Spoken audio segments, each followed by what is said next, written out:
Үлээ. Өчигдрийн чиний бичсэн уулуурхайн ослын талаар нийтлэл их сайн болжээ. Зөндөө олон амжилт авсан байна. Чамд сурах зүйл их байна да. Баримт нотлогоотой яг үнэн мэдээлэл болохоор л хүмүүс тэгэж их шуурж байгаа байхгүй юу?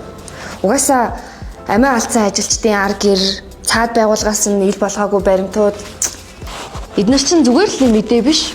Монгол хүний амь насны тухай яригдж байгаа байхгүй юу? За ойлголоо тарах. За үлээ. Дээр нийтлээ чи нийтлсэн юм уу? Тэгсэн. Яа наац тэрэл. Хинуулах бол тавьсан байна да. Бас хинуулахгүй тавьдаг тийм газар мазар тэнд бас ажиллаж байна шүү дээ. Одоо отгоод арга ирж ирж байна. Өрснө уучрал. Одоо юу орж ирэл заачлсаас та. Үннийг хэлсэн үе ялтай гэж үү? Хэвлэл үг хэлэх эрх чөлөөтэй өстэй. Мэдгүй даа төв өөрсдөө уучрал.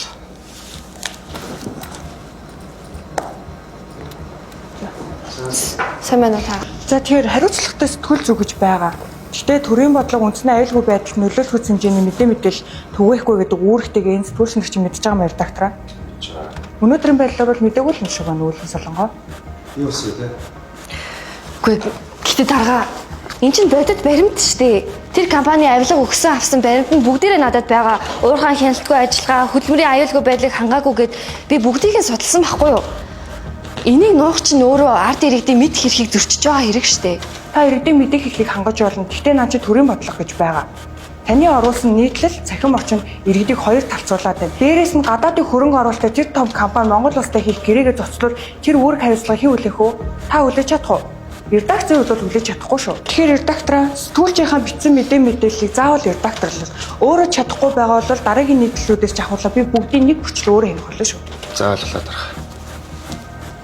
Үнэн бодит зүйлийг нууцлах хэрэгтэй гэж үү?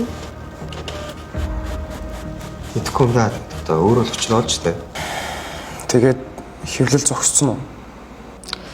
Тийм ээ. Хэвлэл зогссон ч гэсэн бидний дотроос үнэн ундарсаар ах болно.